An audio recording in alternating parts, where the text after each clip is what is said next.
I used a piece of plywood, 30 by 24 in that area, and I raise it in the back so I can have a slant table. It's very important for your working to have a slant table. Then I use the light box, which is how I transfer my drawings from the initial paper that I do the sketches on to the watercolor paper. I like to have lots of these sketchbooks. I really enjoy the ones with the wire binders so that I can turn the back all the way over and it becomes actually a drawing board. This is the only kind of sketchbook that I really use. I use the Winsor Newton watercolors that comes in this 14 milliliter tubes. The large tubes I like because it's nice to not run out of paint. I try to find myself a pretty bowl. I've got that bowl at an art show. It's a pretty bowl. And basically you're going to be looking at your bowl all day, so that's important. I use Bounty paper towels. I use that to dry my brush, to clean the pigment off my brush. The water is just my medium. I don't use it to clean my brush very much. And then I use this type of palette. It's a well palette that's got several wells, different shapes all over the palette. And I put my pigment, every time I put my pigment on my palette, I put it exactly in the same place. I've got my Winsor red.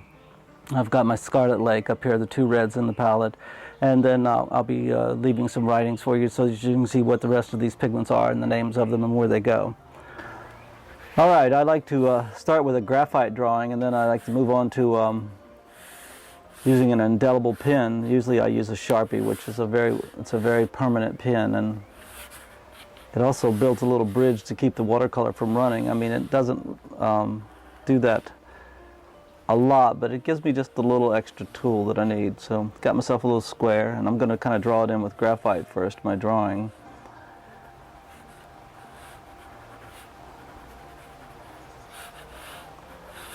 That way I can always erase, or just when I go over top of it with the Sharpie, I can change the drawing however I would like.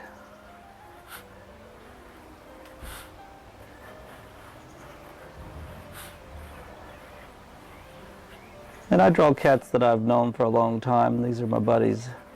So it's kind of fun to do portraits of my friends. This one that I'm drawing now is a portrait of Come Stompin', my silver tabby. He's about an 18-pound silver tabby.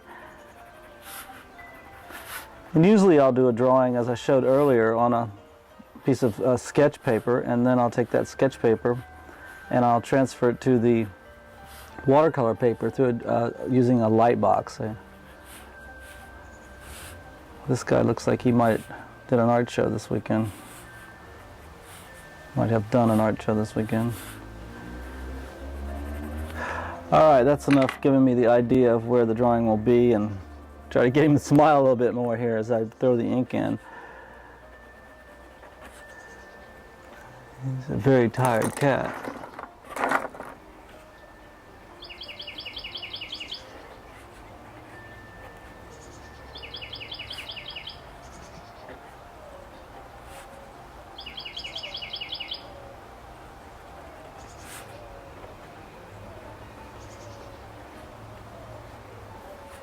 So I use the Sharpie for my blacks.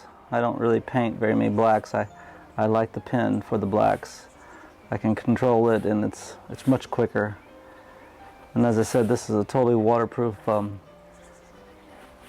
substance that I'm drawing with now. So where you lay this line down, it will stay.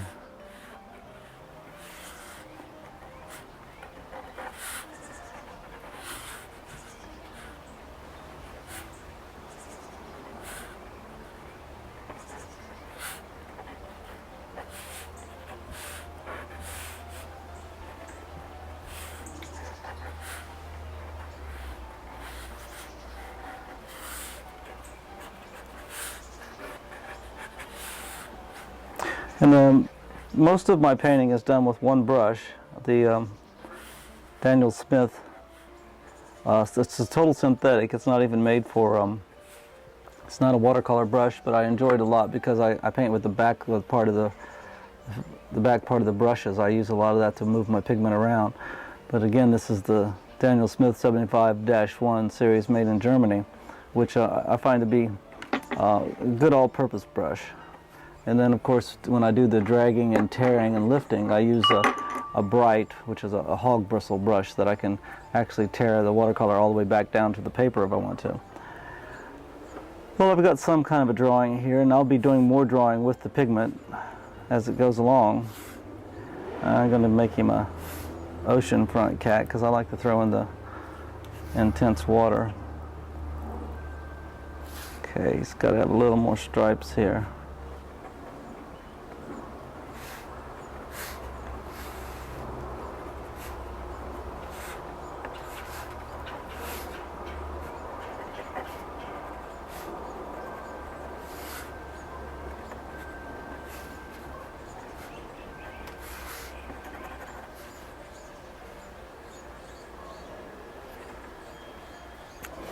Alright, that's pretty much got the drawing, and now I'll start moving into what my technique as a watercolorist is. I build very thin transparent layers, and I start with the earth colors, or like the Naples yellow and the yellow ochre and the burnt sienna, the cerulean blue, and those are very safe colors that you can play with and move around and lay down very light.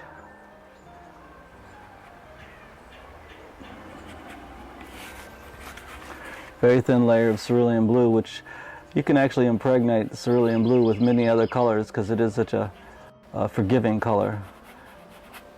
The cobalt violet that I use as a graying element in many of my colors, I can lay it down, and then if I want to infuse this cobalt violet with say a Naples or a yellow ochre, it doesn't actually turn to a mud. It's very good for not being a mudder. That's very important to use pigments that they're very friendly with each other, and when you use them they don't turn to mud. And I guess that's one of the things that you learn for a while, but I'm going to be sharing with you the pigments that actually are quite friendly with each other. And as you can see, this cobalt violet and the cerulean blue, they're great friends.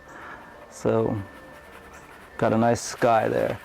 And probably, I guess if there's one important thing about my technique over any other type of watercolor technique, is I don't use edges at all. I brush out all the edges. I get the pigment to lay down flat.